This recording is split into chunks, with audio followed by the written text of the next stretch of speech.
and they require me to think about it. But I talk in the book about how in the early days it was really overwhelming. You know, Kyan was 2 or 3, the twins were born, so I had 3 under 3. I was waking up at 3:30 in the morning. It was just a lot, you know, and it's not like I had my mom here or my grandma here, like it was a lot. And I think, I look back, I think I just tried to have such a tight grip on it, you know? And I think I was about to break, but I was so stressed out. And I remember listening to gospel radio, and I Give Myself Away came on, William McDowell. And I remember pulling over on the parkway, and I just turned it up. And I cried when he talked about my life is not my own, to you I belong, I give myself away. I literally had a whole moment on the parkway. And I said, okay, when I pull back over, you know what? I'm going to let go. I'm going to give it to you because I can't hold it that tightly.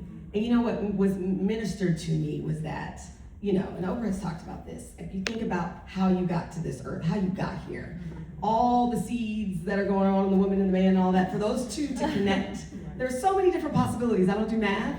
There's so many possibilities. But for it to come out to be you, that is special. This life is special. And you had nothing to do with it, and here you are. So who am I to think then that I can control their lives and what happens to them and these kids and their schedules and my life? I was like, okay, I didn't start it, so I'm gonna let you continue it, you know? Yeah. And I remember another story I haven't talked about. I went into work, and it was a day where we were talking about budgets or something, and Mike Nutter was on at the time, Mayor Nutter, sorry. And you know, we had little cards with all the questions.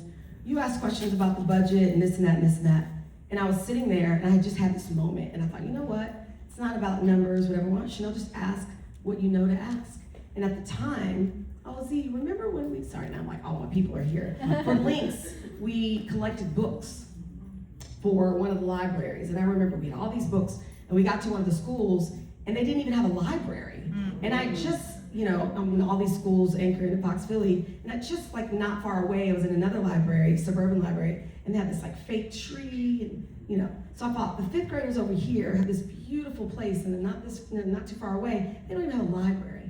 And so I remember interviewing him and talking to him on the air, and then I was like, but you know what though? You know, we're doing budgets and this and that, these kids don't even have a library, you know? And we had a beautiful conversation, but after that I got so many messages like, thank you. And in that moment I realized it's not about numbers and statistics, it's about the people, it's about the kids. And so I've always loved kids, but from that moment on, I've done better in my career. I feel like I've been better because I recognize that it's not about me. It's bigger than me. It feels like I'm a conduit to truth, right? And so in all of my things, I take my truth and then I wrap my purpose around it. And I got that, no, I kid you not, on the parkway that day. People out for that.